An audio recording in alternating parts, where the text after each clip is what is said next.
Hi friends, welcome to Annam's Recipes. இன்னைக்கு இந்த வீடியோல ஒரு வித்தியாசமான ரெசிபி தான் பார்க்க போறோம். அது என்னன்னு பாத்தீங்கன்னா ஒயிட் சாஸ் பாஸ்தா. இந்த ரெசிபி வந்து ரொம்ப ஈஸி தான். இத ரெஸ்டாரண்ட்ல தான் போய் சாப்பிடணும்னு இல்ல, வீட்லயே நம்ம செஞ்சு பண்ணலாம். நானும் என் பையனும் தான் சேர்ந்து இந்த ரெசிபி பண்ணோம். வாங்க எப்படி செய்யலாம்னு பாப்போம்.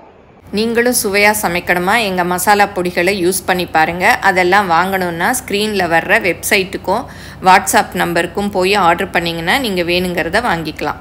இப்போ தண்ணி வந்து நல்லா கொதிச்சிருச்சு. இதில் பென்னே பாஸ்தா தான் யூஸ் பண்ண போகிறேன். 200 கிராமு. இதில் வந்து கொஞ்சம் உப்பும் எண்ணெயும் ஊற்றிக்கலாம். அப்போ தான் ஒன்றோட ஒன்று ஒட்டாமல் வரும். இதுக்கு வந்து தேவையான அளவு உப்பு போட்டுக்கலாம்.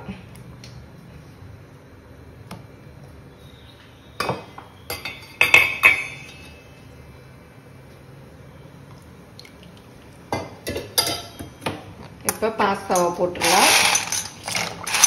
நான் வந்து இன்னைக்கு பென்னே பாஸ்தா போடுறேன். நீங்கள் உங்ககிட்ட என்ன பாஸ்தா இருந்தாலும் போட்டுக்கலாம்.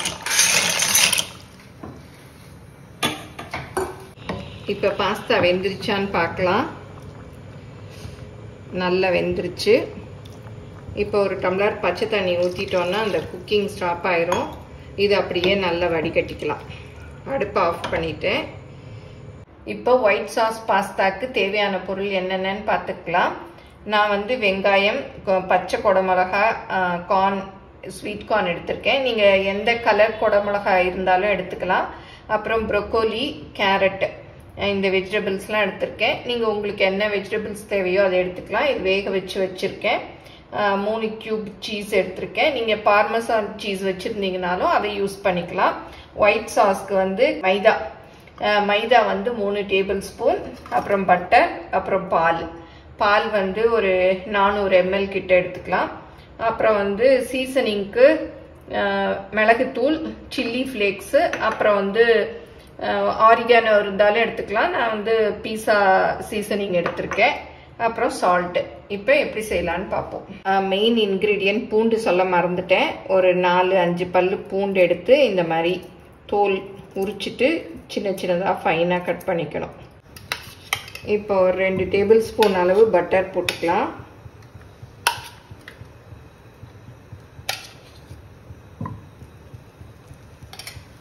இப்போ மைதாவை இதில் போட்டு அப்படியே ரோஸ்ட் பண்ணிக்கணும். பட்டர் நல்லா உருகினதும் போடுங்க, அப்பதான் கட்டி இல்லாம வரும். இப்ப பாருங்க நல்லா வறுபட்டுருச்சு. இப்ப பால் ஊத்திடலாம். கொஞ்சம் மிக்ஸ் பண்ணிட்டு அப்புறம் மீதி பாலையும் ஊத்திடலாம். நீங்க விஸ்கில் கூட மிக்ஸ் பண்றதுனாலும் பண்ணிக்கலாம். அடுப்பை குறைச்சி வச்சுட்டு கொஞ்சம் கொஞ்சமா ஊத்தி மிக்ஸ் பண்ணுங்க. நல்லா கட்டி இல்லாம வரணும். எங்க ப்ராடக்ட்ஸ் எல்லாம் யூடியூப்ல கமெண்ட்ஸ்க்கு கீழே வந்துட்டு இருக்கு. அதில் போய் கிளிக் பண்ணிங்கன்னா அதோட ரேட்டு, டீட்டெயில்ஸ் எல்லாமே இருக்கும். அதை கிளிக் பண்ணி நீங்கள் வேணுங்கிற பொருளை ஆர்டர் பண்ணி வாங்கிக்கலாம். பால் கூட போதும், கொஞ்சம் வச்சுட்டேன் மீதி. இப்போ விஸ்கை வச்சு மிக்ஸ் பண்ணுறேன். இந்த மீதி பாலையும் ஊற்றிக்கலாம். நல்லா திக்காயிடுச்சு. நல்லா க்ரீமியாக அந்த சாஸ் வரணும். இப்போ பாருங்கள் நல்லா க்ரீமியாக வந்துருச்சு. கொஞ்சம் கட்டி இருந்தால் பரவாயில்ல, இந்த மாதிரி வடிகட்டிக்கலாம். இதில் போட்டு வடிகட்டிட்டா கட்டிலாம் அப்படி நின்றுடும். இப்போ வடிகட்டி எடுத்தாச்சு. நல்லா க்ரீமியாக ஒயிட் சாஸ் ரெடி ஆயிடுச்சு பாருங்க. இப்போ பாஸ்தா பண்ணிக்கலாம். நீங்கள் ஆலிவ் ஆயில் வச்சுருந்தா ஆலிவ் ஆயில் ஊற்றிக்கலாம். இல்லாட்டா ஏதாவது ஒரு ரிஃபைண்ட் ஆயில் ஒரு 2 டேபிள் ஸ்பூன் அளவு ஊற்றிக்கலாம். இப்போ பொடியாக நறுக்கின பூண்டை போட்டுக்கலாம். அப்புறம் ஆனியன்ஸ், வெங்காயம் கொஞ்சம் நல்லா வதங்கணும். கேரட் போட்டுக்கலாம் அடுத்ததா. இப்போ குடமிளகா, கார்ன் எல்லாத்தையும் போட்டுக்கலாம். வதக்கி விடலாம். இப்போ வந்து ப்ரக்கோலியும் போட்டுக்கலாம். ப்ரக்கோலியும் சீக்கிரம் வெந்துடும்.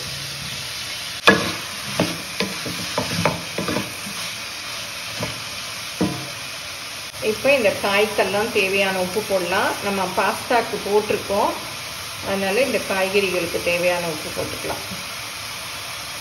நல்லா ஸ்ப்ரிங்கிள் பண்ணி விடுங்க. ஸ்ப்ரெட் பண்ணி போட்டால் தான் நல்லா எல்லாத்துக்கும் சேரும். லைட்டாக குக் ஆனால் போதும். கொஞ்சம் க்ரன்ச்சியாக இருந்தால் சாப்பிட நல்லாயிருக்கும். இப்போ சில்லி ஃப்ளேக்ஸ் போட்டுக்கலாம். உங்களுக்கு எவ்வளோ காரம் வேணுமோ போட்டுக்கலாம். அப்புறம் பத்தலைன்னா கூட சாப்பிட்றச்சு கூட கொஞ்சம் போட்டுக்கலாம். அப்புறம் மிளகுத்தூள், தனியாக மிளகுத்தூள் வச்சுருப்போம் இல்லையா, அதுவும் போட்டுக்கலாம். அப்புறம் இது ஆரிகானோ, இதை நல்லா மிக்ஸ் பண்ணி விட்டுக்கலாம். இப்போ வேக வச்சுருக்க பாஸ்தாவை போட்டுக்கலாம். தண்ணியில் போட்டு கூட பாருங்கள், அப்படி ஒட்டின மாதிரி இருக்குது. இதை நல்லா மிக்ஸ் பண்ணி விட்டுக்கலாம். இப்போ நல்லா மிக்ஸ் பண்ணியாச்சு. இப்போ இந்த ஒயிட் சாஸ் அது மேலே அப்படியே ஊற்றிடலாம். இப்போ அடுப்பை ஆஃப் பண்ணிடலாம். இப்போ நல்லா மிக்ஸ் பண்ணி விட்டுடலாம். இப்போ நல்லா க்ரீமியாக வந்துருச்சு. மேலே வந்து சீஸ் துருவி போட்டுடலாம். அந்த சூட்லேயே அது வந்து உருகிடும். சூப்பராக இருக்கு பாருங்க. இன்னைக்கு ஒயிட் சாஸ் பாஸ்தா வீட்லேயே சூப்பராக செஞ்சுட்டோம். எல்லாமே வீட்டில் இருக்கக்கூடிய பொருட்கள் தான். இந்த ஆரிகானோ மாத்திரம்தான் இருக்காது. அது வந்து எல்லா கடைகள்லையுமே கிடைக்குது. அதை வாங்கி போட்டுக்கலாம். நம்ம ரெஸ்டாரண்ட்டில் போய் நிறைய காசு கொடுத்து சாப்பிட்றதுக்கு வீட்லேயே இந்த மாதிரி நல்ல வேணுங்கிற வெஜிடபிள்ஸ் போட்டு ட்ரை பண்ணலாம். எல்லாரும் ட்ரை பண்ணி பாருங்கள். எப்படி வந்ததுன்னு உங்கள் கமெண்ட்ஸை சொல்லுங்கள். இந்த மாதிரி வேறு என்னென்ன ரெசிபீஸ் வேணுங்கிறதையும் கமெண்ட்டில் சொல்லுங்கள். பிடிச்சிருந்தா லைக் பண்ணுங்கள். உங்கள் ஃப்ரெண்ட்ஸுக்கும் ஷேர் பண்ணுங்கள். தேங்க்யூ.